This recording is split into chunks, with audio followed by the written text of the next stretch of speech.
नमस्कार दोस्तों, आशा है आप अच्छा कर रहे हैं। आप दुनिया भर की राजनीति देख रहे हैं। हाल ही में कांग्रेस के वर्तमान राष्ट्रीय अध्यक्ष मल्लिकार्जुन खड़गे ने भारत जोड़ो न्याय यात्रा के लिए लोगों का अनावरण किया। इस यात्रा का नेतृत्व राहुल गांधी करेंगे और यह 14 जनवरी को मणिपुर से शुरू होगी और मुंबई में समाप्त होगी। यह यात्रा कई अलग अलग राज्यों से होकर गुजरेगी। आदर्श रूप से अगर कांग्रेस वास्तव में भारत जोड़ो यात्रा का दूसरा संस्करण शुरू करना चाहती तो वे इसे राज्य विधानसभा चुनावों से पहले कर सकती थी, ताकि राज्य विधानसभा चुनावों में उन्हें मदद मिल सके। लेकिन कांग्रेस ने शुरुआत नहीं की या योजना भी नहीं बनाई और राज्य विधानसभा चुनाव परिणाम के बाद भी कांग्रेस ने इस यात्रा की घोषणा के लिए लगभग 1 महीने तक इंतजार किया। फिर सवाल उठता है कि क्यों कांग्रेस अभी ये यात्रा निकल रही है। कांग्रेस के लिए इस समय ऐसी यात्रा का क्या महत्व है? कई राजनीतिक विश्लेषक इस यात्रा को लोकसभा चुनाव 2024 से पहले राहुल गांधी का एक बड़ा कदम मान रहे हैं। लेकिन अगर मेरी राय अलग है तो मुझे लगता है कि कांग्रेस अभी 2 मुख्य कारणों से इस यात्रा की योजना बना रही है, जिसे हम अपने वीडियो में देखेंगे। आगे बढ़ने से पहले मैंने देखा है कि हमारे चैनल के कई दर्शक मेरे चैनल को सब्सक्राइब नहीं कर रहे हैं। अगर आप लोगों को वीडियो पसंद आ रहा है तो मैं आप सभी से अनुरोध करूंगा कि कृपया मेरे चैनल को सब्सक्राइब करें, बेल आइकन दबाएं और साथ ही वीडियो को लाइक और शेयर करें। अगर आपके पास मेरे लिए कोई सुझाव है तो कृपया कमेंट करें। धन्यवाद।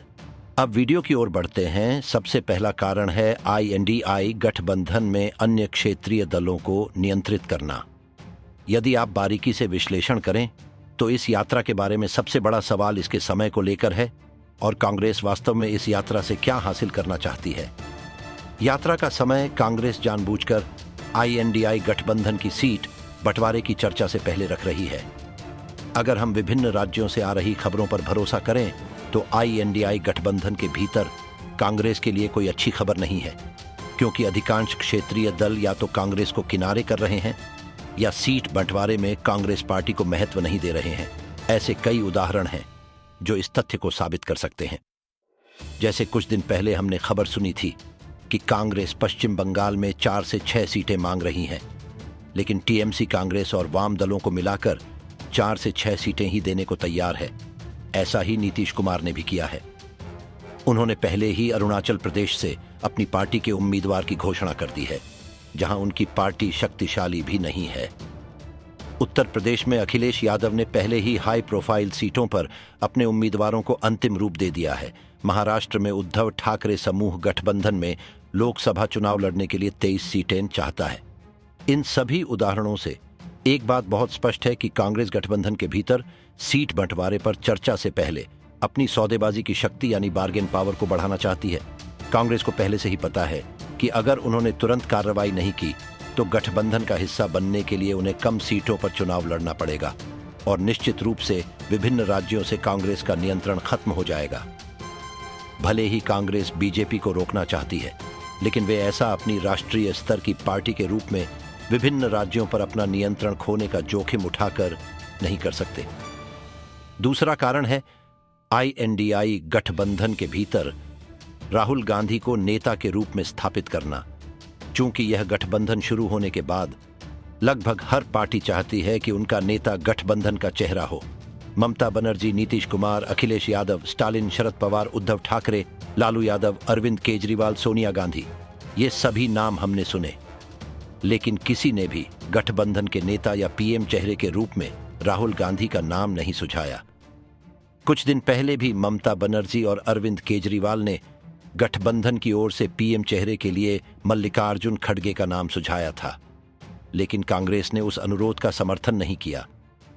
क्या आपने कभी सोचा है कि ऐसा क्यों? उत्तर सरल है। कांग्रेस केवल गांधी परिवार का नेतृत्व चाहती है। वे गांधी परिवार से अलग नेतृत्व स्वीकार करने के मूड में नहीं है, जिसके चलते भले ही खड़गे जी राष्ट्रीय अध्यक्ष हैं, लेकिन पार्टी खुद ही नाम वापस ले लेती है। इस यात्रा के जरिए कांग्रेस सिर्फ राहुल गांधी को सुर्खियों में लाना चाहती है, ताकि लोकसभा चुनाव 2024 के ठीक बाद वे खड़गे जी से फिर से गांधी परिवार को सत्ता हस्तांतरित कर सकें।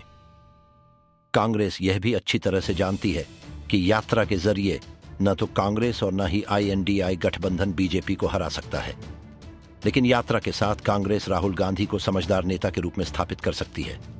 मुझे उम्मीद है कि अब आप लोग मेरी बात समझ गए होंगे कि यह भारत जोड़ो न्याय यात्रा नहीं है, बल्कि इसका अंत INDI गठबंधन तोड़ो यात्रा हो सकता है। अगर INDI गठबंधन के सभी पार्टियों ने समझदारी नहीं दिखाई तो